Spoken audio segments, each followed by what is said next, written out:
The night everything went wrong didn't feel dramatic at first. It was just bitterly cold, the kind of cold that makes the lake look like steel and turns sidewalks into mirrors. In Ridgewood Cove, Minnesota, the shared walkways glistened under the streetlights after an overnight freeze. Earlier that week, several of us parents had warned the HOA that the paths were dangerous and needed treatment. We weren't panicking. We were practical. We sent photos. We pointed out the blind spots where ice pooled and never melted. The board didn't see it the way we did. Diane Kessler, who led the HOA, was obsessed with how the neighborhood looked. She talked about image, about resale value, about keeping the concrete clean. Salt, she argued, left stains. Stains made the place look cheap. Ice, in her mind, was temporary. Appearance was permanent. I stepped outside that morning and nearly went down just testing the ground. My fingers were stiff from the cold as I pulled my phone out, thinking again that someone was going to get hurt. Then it happened. A child slipped near the common area, feet flying out in an instant. I tried to dial 911, but my hands were shaking so badly I hit the wrong number. Around me, parents were shouting over each other, voices breaking as sirens cut through the quiet. Standing there, watching emergency lights flash off the ice, I knew this wasn't bad luck. We had warned them. This was a choice. If you want to hear more true stories like this, make sure you hit that subscribe button to HOA Update. And tell me in the comments, where are you watching from? Before that morning, Ridgewood Cove felt carefully managed, almost curated. It sat along the lake like a brochure image brought to life. Neat rows of townhomes, clean lines, trimmed landscaping even in winter. That look was not accidental. The HOA made sure of it. They talked constantly about protecting values, about how the neighborhood needed to feel upscale the moment someone drove in. That mindset shaped everything, including decisions that should have had nothing to do with appearances. I lived there with my spouse and our 2 kids. Like most families, we relied on the shared walkways every single day. They connected homes to parking areas, mailboxes, and the main road. In winter, they weren't optional. You couldn't safely cut through yards or snowbanks without sinking or slipping. If you lived in Ridgewood Cove, you used those paths. Kids used them. Elderly residents used them. Everyone did. The HOA board had been the same for years, and Diane Kessler had effectively been its center of gravity. She wasn't loud or cruel. She was precise, controlled. She ran meetings like budget briefings and spoke about the neighborhood the way a brand manager talks about a product. She believed deeply that Ridgewood Cove's value came from how it looked. She once said during a summer meeting that buyers decide within seconds whether a place feels high-end. That idea drove her. When winter arrived, that philosophy didn't change. It just became more dangerous. The first warning went out after an early freeze left patches of black ice near the lake stairs. A parent emailed the board with photos, pointing out how slick the concrete had become. Another followed, noting that kids were already slipping on their way to the parking area. I sent my own message a day later, explaining that the main walkway shaded by the buildings stayed frozen long after the sun came out. None of us were emotional. We weren't accusing anyone. We were flagging a problem before it got worse. The reply came from the HOA office, not Diane directly. It thanked us for our input and reminded residents that winter conditions were expected. People were advised to be cautious. There was no mention of treatment, no timeline, no acknowledgement that these were common areas the HOA maintained. Temperatures dropped further. Ice spread. Another neighbor called the HOA office and asked directly whether salt or sand would be applied. They were told the board was reviewing options. That phrase started showing up everywhere. Reviewing options. It sounded responsible. It meant nothing. At the next HOA meeting, several parents showed up. That alone was unusual. Meetings were usually sparsely attended, dominated by minor complaints about parking or noise. This time, the room felt tense. When the comment period opened, one parent stood and calmly explained that the walkways were becoming hazardous. Another mentioned elderly residents struggling to reach their mail. I spoke last, pointing out that kids walked these paths every day and that a fall wasn't a hypothetical risk. Diane listened without interrupting. When it was her turn, she folded her hands and spoke evenly. She acknowledged the concerns, then shifted the focus. She talked about concrete damage, about how salt residue stained surfaces and made them look worn. She said visible deterioration sent the wrong message to potential buyers. Ice, she explained, was temporary. Stains were not. She finished by saying emergency treatment was not something the board had budgeted for. That sentence stayed with me. Not because of the words themselves, but because of what they revealed. This wasn't neglect born from ignorance. It was a calculation, a belief that short-term danger was acceptable to preserve long-term image. Over the next few days, emails multiplied. Parents shared photos of ice in the shadows, notes about near misses, concerns about morning drop-offs. The board's responses were polite and distant. Watch your step. Wear appropriate footwear. Winter carries inherent risks. Meanwhile, work crews appeared at the entrance of the neighborhood. New lighting fixtures were installed to illuminate the sign that welcomed visitors to Ridgewood Cove. Bright, clean light framed the logo perfectly. The main walkway behind it, the one families actually used, remained dark and slick. By the end of the week, fear crept in quietly. Parents walked slower. Hands were held tighter. Conversations stopped being about weather and started being about timing, about how to avoid certain paths, about who could walk with whose kids. Everyone adjusted, because that's what people do when they feel responsible for one another. What none of us realized yet was that adjustment only works until it doesn't. We had warned them, we had documented everything. And the ice kept spreading, unnoticed by the lights shining on the sign at the entrance, waiting for the moment when caution would no longer be enough. By the time the week turned, the ice was no longer something you spotted and avoided. It was everywhere. It crept across the concrete in thin, invisible sheets that caught the light just enough to warn you a second too late. The neighborhood started moving differently. People shuffled instead of walked. Parents carried kids who were more than capable of walking on their own. Morning routines stretched longer because every step had to be tested before weight was committed. Some routes could be avoided, others couldn't.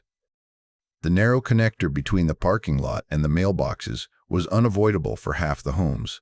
The stairs near the lake had no alternate path at all. The main walkway that cut through Ridgewood Cove forced everyone through the same slick stretch of concrete. No matter how careful you were, you had to cross ice to live there. Near misses became common enough that people stopped reacting with shock and started reacting with relief. One morning, I watched a neighbor lose their footing and windmill their arms, somehow staying upright by grabbing a railing at the last second. Another resident fell hard but twisted just enough to keep their head from hitting the ground.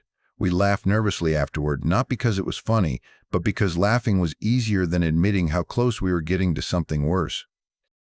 Text messages started circulating late at night, photos of walkways taken under porch lights, black ice shining like wet glass. Warnings about which corners to avoid in the morning. Parents coordinating who could walk kids together so no one slipped alone.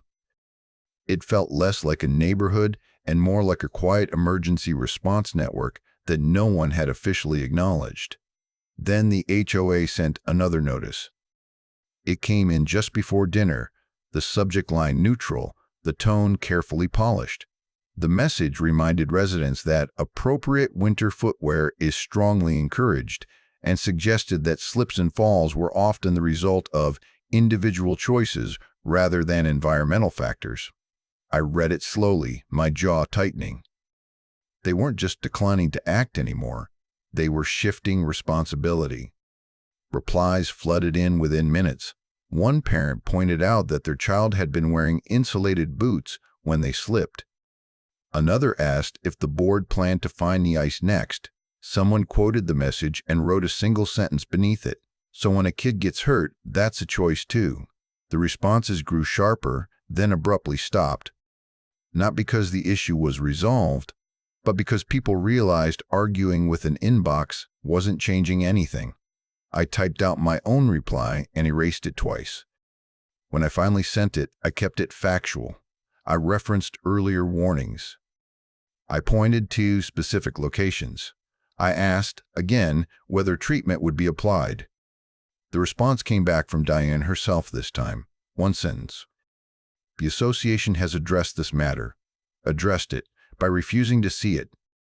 That night, freezing rain began to fall. Not snow that softened edges or gave traction. Rain that coated every surface in a fresh, treacherous layer. The temperature dropped quickly, locking it in place. Streetlights reflected off the ground so brightly it hurt to look at. The concrete looked flawless. Perfect. Untouched. Untouched. Exactly the image Diane had wanted. Several of us stayed up later than usual, listening for the sound of trucks. Engines. Anything. Midnight passed. Then 1 in the morning. The rain kept coming. The ice thickened. My phone buzzed with messages from neighbors asking if anyone had heard something, seen lights, noticed movement. No one had. I stepped outside briefly, gripping the doorframe as my boots slid the moment they touched the walkway. I didn't even try to take a full step. I just stood there, breath fogging the air, staring down at the ice. It felt deliberate, like the neighborhood itself was daring us to trust it. Inside, my kids slept, backpacks already by the door for the morning. I lay awake, replaying the emails, the meetings, the words about stains and image. I kept thinking about how carefully the entrance sign was lit and how dark the path behind it remained. By dawn, the rain had stopped and the cold had deepened. The ice was no longer thin or fragile. It was solid, locked in place. The neighborhood was quiet, frozen, waiting, and as the sun rose over Ridgewood Cove, there was still no salt on the ground, no barriers, no warning signs. Just a flawless surface and a mistake that had already been made, even if we didn't know it yet. Morning came brittle and quiet, the kind of quiet that makes every sound feel too loud once it breaks. The sky was pale, washed out, and the cold had a sharper edge than the night before. I opened the door and didn't even step outside at first. I leaned forward and tested the ground with one boot, barely touching it. My foot slid immediately. The walkway looked smooth, almost polished, like clear glass poured over concrete. No grit. No footprints. No sign anyone had tried to make it safer. Parents emerged slowly from their homes, each of us moving the same way, small steps, shoulders tense, eyes fixed downward. Kids followed, backpacks bouncing, breath puffing out in little clouds. They were talking about school, about tests and lunches and things that felt painfully normal.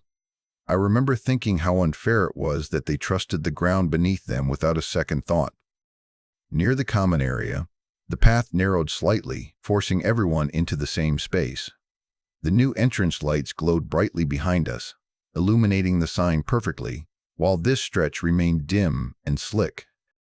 I saw the child step forward, confident, distracted for half a second. That was all it took. Their foot slid out, fast and violent, and their body followed before anyone could react. The sound of the impact cut through everything.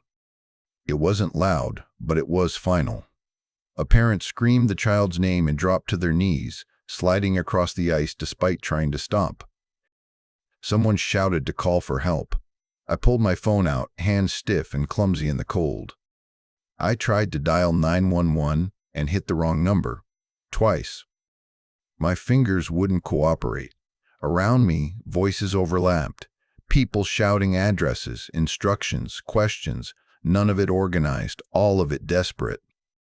The child cried at first, sharp and panicked, then went quiet in a way that made my chest tighten. A jacket was pulled off and pressed gently against them. Someone else held their head still, whispering reassurances that sounded more like pleas. Parents hovered on the edge of the ice, afraid to step closer and make things worse. I felt useless, frozen in place, watching breath rise and fall too fast, too shallow. When the sirens finally came, they felt both too loud and too late. Emergency responders moved carefully, boots sliding despite their caution. One of them muttered about the ice as they knelt down. Even trained professionals were struggling to stay upright. The flashing red and blue lights reflected off the ground, turning the ice into a blinding mirror. It was almost beautiful, in a cruel, nauseating way. As the child was lifted onto the stretcher, no one spoke. Parents stood shoulder to shoulder, arms wrapped around themselves, faces pale. I realized my jaw ached from clenching it, and my hands were curled so tightly my nails had left marks in my palms. When the ambulance doors closed and pulled away, the silence that followed felt heavier than the screams had been. Everyone there knew the truth. No one said it out loud, but it sat between us, undeniable. This wasn't a freak accident. It wasn't winter being winter. We had warned them. We had pointed to this exact spot. The danger hadn't been hidden. It had been ignored. The HOA's response came quickly, but not in the way anyone hoped. An email went out before the morning was even over. The language was stiff, careful, clearly written by someone thinking about liability instead of people.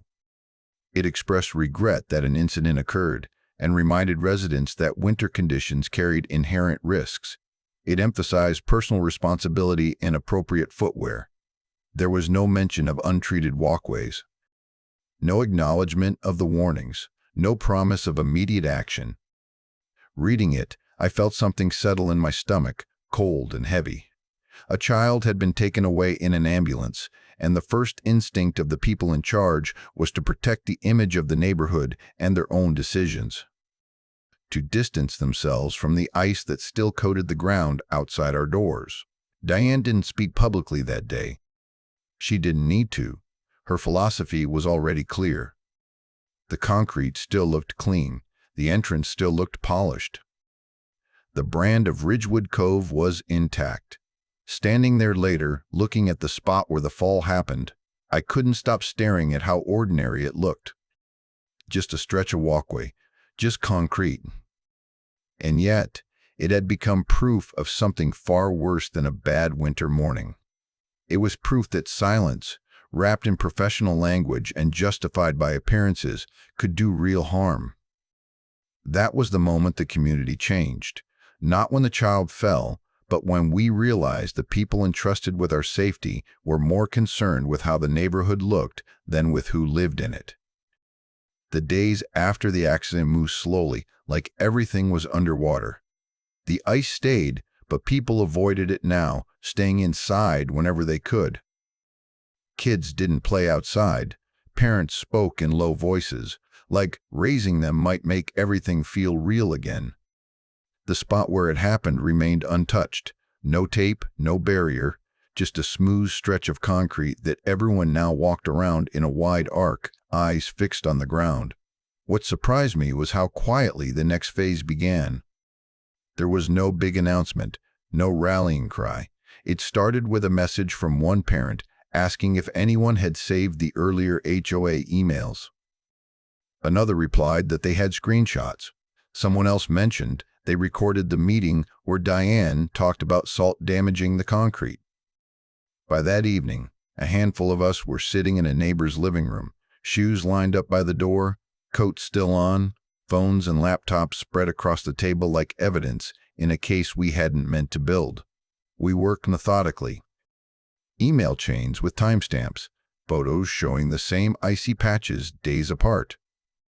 Notices from the HOA advising personal caution instead of action. It was unsettling seeing it all together. Individually, each message felt dismissive. Collectively, they told a clear story. The danger had been known, discussed, and deliberately deprioritized. Mark was there, sitting on the far end of the couch. He hadn't said much. He kept rubbing his temples, staring at the documents like he was trying to decide whether to leave. When people started talking about lawyers, he visibly tensed. "I don't want to do this," he said finally, not looking at anyone in particular. "I live here too." No one pushed him. We understood. Suing your own HOA means suing yourself in a way. It means neighbors paying for neighbors' mistakes. It means tension that doesn't go away when the paperwork is done. But later that night, when most of the talking had died down, Mark reached into his jacket and pulled out a folded sheet of paper. He slid it onto the table instead of holding it up, like he didn't want to draw attention to himself. "I audit insurance policies for a living," he said quietly.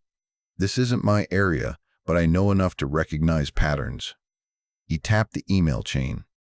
"If the carrier sees this, if they see that the board knew about the hazard and chose not to act, they won't just deny a claim. They'll argue the risk was knowingly accepted."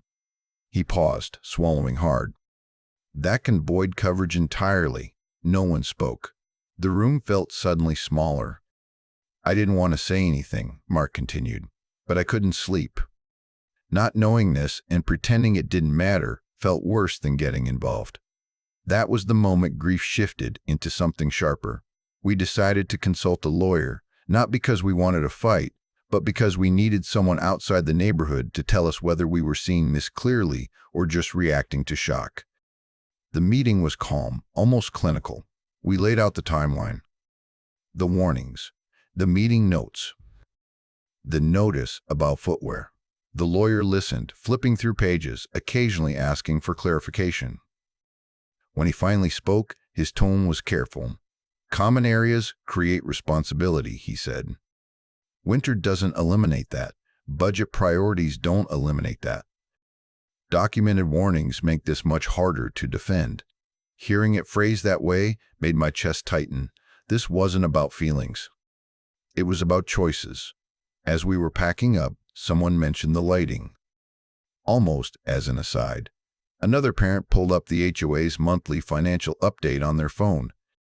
There it was, buried halfway down the page.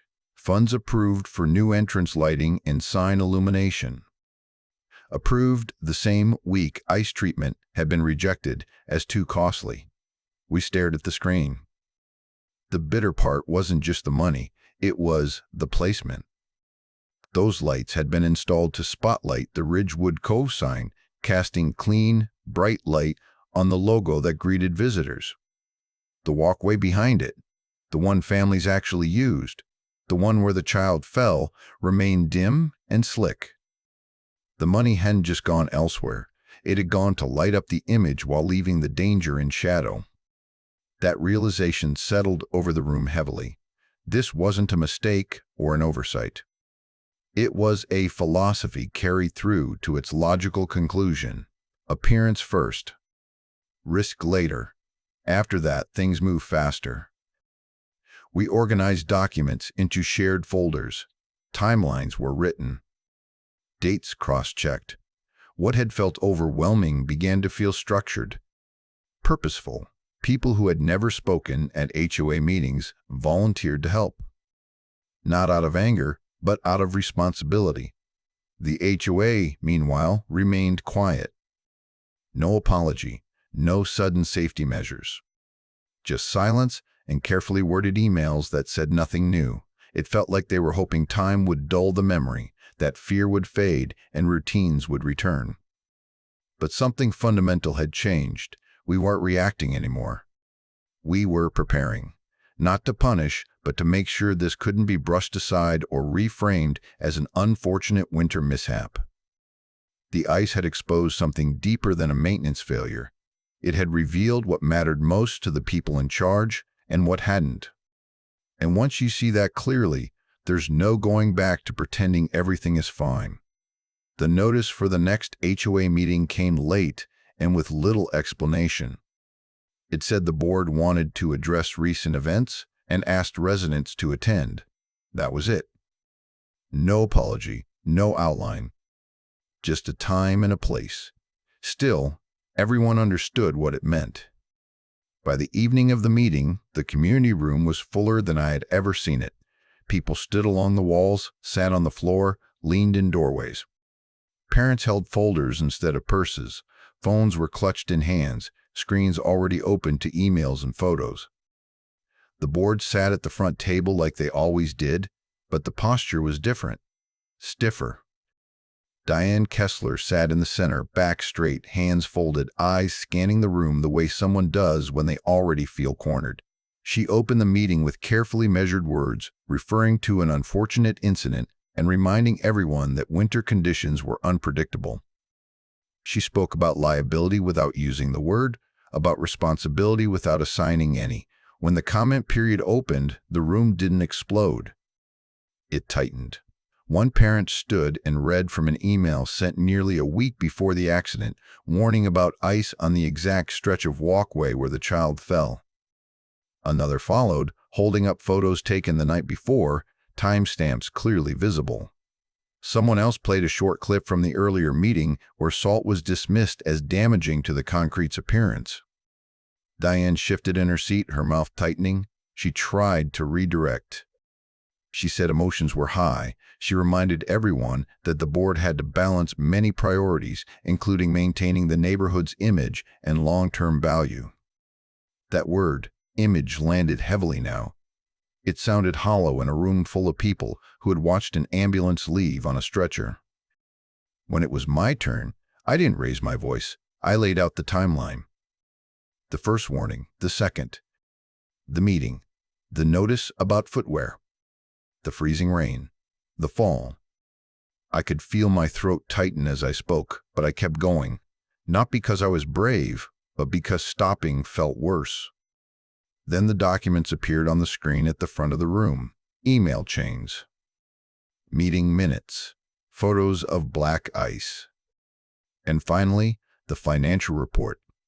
The line item approving new entrance lighting and sign illumination.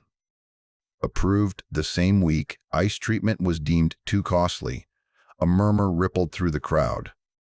Someone whispered, "That's the light by the sign." Another added, "Not the walkway."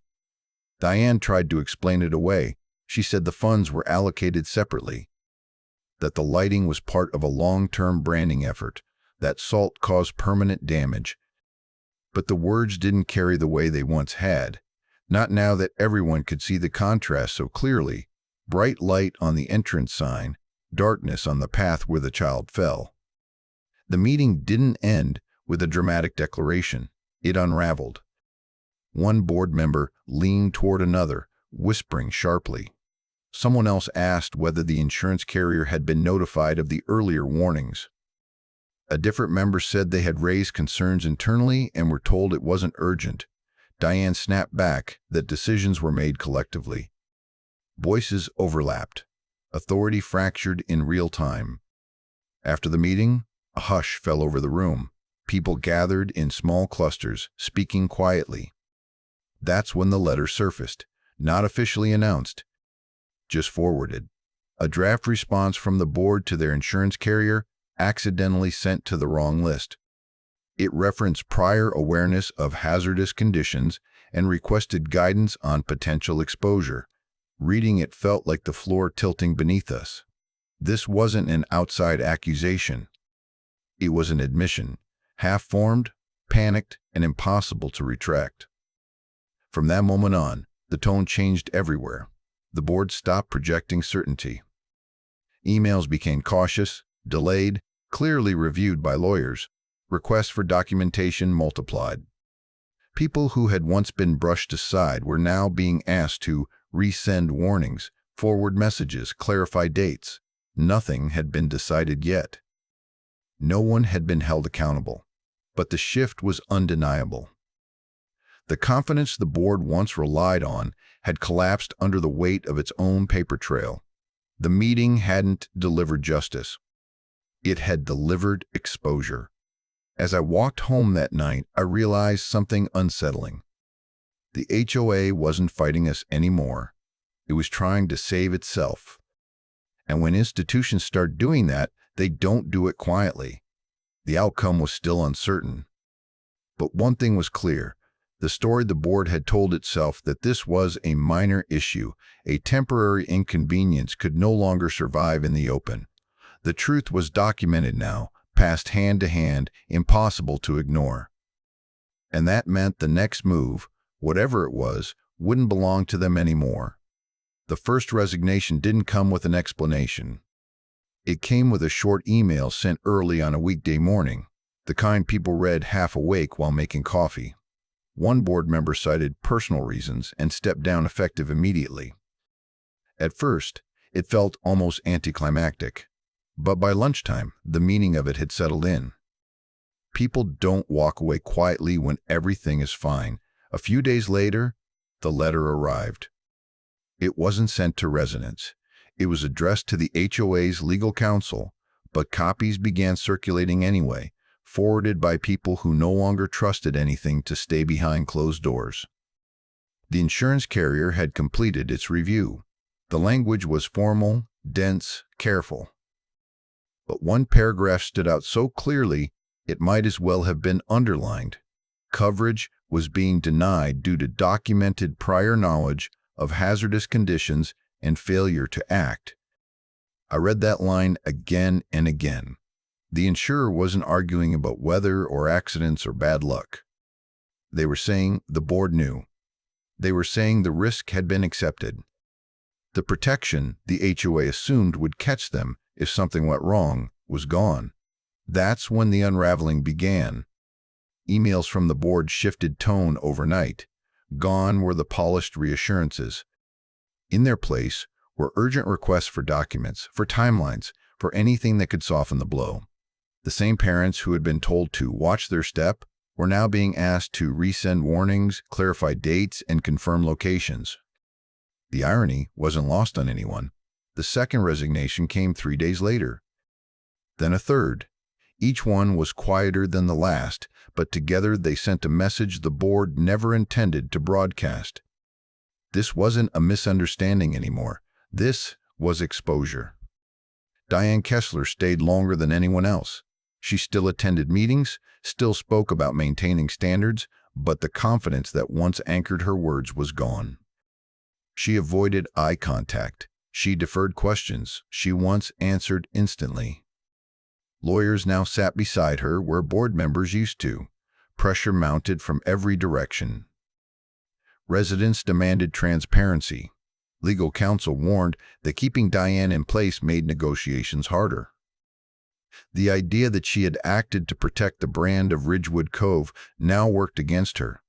Image management looked different when it was documented as the reason safety had been sidelined. Her removal came without spectacle. A special vote was announced, buried in an email heavy with legal phrasing. Diane Kessler was removed as chair of the board. No statement. No apology. Just a procedural conclusion to a philosophy that had finally reached its limit. The lawsuits proceeded quickly after that. Families filed claims supported by medical records, expert opinions, and the paper trail the board had created themselves. Depositions were scheduled. Board members were asked, under oath, what they knew and when. Decisions once framed as aesthetic preferences were examined as risk calculations. The words temporary nuisance and permanent damage resurfaced in transcripts, stripped of their original justifications. Negotiations followed, slow and tense. Without insurance coverage, the HOA's leverage evaporated. Settlement was no longer a strategy. It was the only option left. When the terms were finalized, they were shared in a community meeting that felt heavier than any before it. Medical expenses were covered in full. Ongoing care was funded. Support services were guaranteed. But the agreement went further. Mandatory winter safety protocols were written into policy. Automatic ice treatment triggers. Emergency maintenance funds that could not be redirected for cosmetic projects. Independent safety audits. Oversight requirements that remove discretion from individual board members. The HOA's authority was reshaped, not symbolically, but structurally. The financial cost was steep. Reserves were drained. Dues would increase. Projects would be delayed or canceled. No one pretended otherwise. The settlement wasn't free. It came from the community itself, from people who had already paid in ways that couldn't be measured in dollars. That reality sat uncomfortably with all of us. We had won, but the win didn't feel clean. It felt necessary. The board that once argued SALP was too ugly, now faced consequences far greater than the stains they feared. Their choices were no longer theoretical. They were line items, legal documents, and policies that would outlast them. Poetic justice isn't dramatic in real life. It's procedural. It's slow. It arrives in envelopes and meeting minutes and votes taken without applause. The same board that dismissed safety as an inconvenience was held accountable publicly and financially, not because anyone wanted revenge, but because the record made denial impossible. When I left that meeting, I didn't feel triumphant. I felt tired, relieved, aware that something irreversible had happened, not just to the HOA, but to the way we all understood responsibility. The gamble had been made. The cost had come due. And the lesson, written now into policy and memory, was one no one in Ridgewood Cove would ever forget. The months that followed didn't feel like a victory lap. They felt like recovery. Slow, uneven, and quieter than anyone expected. Ridgewood Cove looked the same from a distance, but living there felt different now, as if the community had aged overnight. The most visible changes came before the next winter ever had a chance to arrive. New rules were adopted in open meetings, written plainly and shared with everyone. Ice treatment was no longer a discussion point or a budget line to debate. It was automatic. When temperatures dropped past a set threshold, crews were dispatched. Salt and sand were stored on site. Barriers and warning signs were staged and ready. There was no room left for interpretation or personal philosophy. Safety had been removed from opinion. New board elections followed, and for the first time, people who had never wanted authority stepped into it. Parents, longtime residents, people who remembered standing on that ice together. Meetings changed tone immediately. Questions weren't treated as challenges. Documentation was expected. Decisions were explained instead of defended. The HOA still existed, but it no longer felt untouchable. Healing, though, didn't follow policy timelines. The injured child's recovery stretched on longer than anyone wanted to admit. There were follow-up appointments, therapy sessions, days when progress felt real and days when it didn't. The family carried that weight quietly. We respected that. Support showed up in small ways. Meals dropped off, rides offered, notes left without signatures. No one expected gratitude. We all understood that some things can't be fixed by community goodwill alone. Emotionally, the damage lingered for many of us. Parents hesitated when sidewalks were wet. Winter forecasts were checked obsessively. Every freeze brought a tightening in the chest that hadn't been there before. Kids noticed it too, asking why adults suddenly walked slower, why hands were held tighter. Trust, once broken, doesn't snap back into place. The HOA's power was permanently changed by the oversight requirements. Independent safety reviews became routine. Maintenance logs were open to residents. Financial decisions required justification and documentation. The board could no longer act unilaterally or hide behind language about image and long-term value. Authority now came with limits, enforced by policy instead of personality.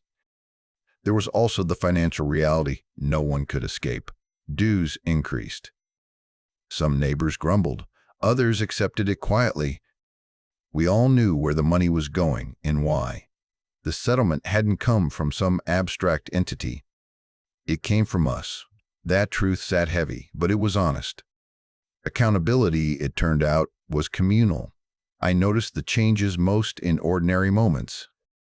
Seeing a maintenance crew salting the walkway before sunrise, watching barriers go up without anyone having to ask, hearing a board member explain a decision in detail, knowing silence would no longer be tolerated. These weren't dramatic scenes. They didn't make headlines, but they mattered more than any grand gesture ever could. Sometimes I walk past the spot where it happened. It looks ordinary now. Just concrete, just a path.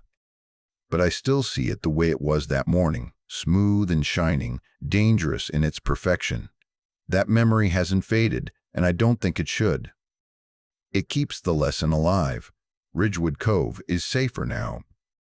There's no denying that, but it's also different.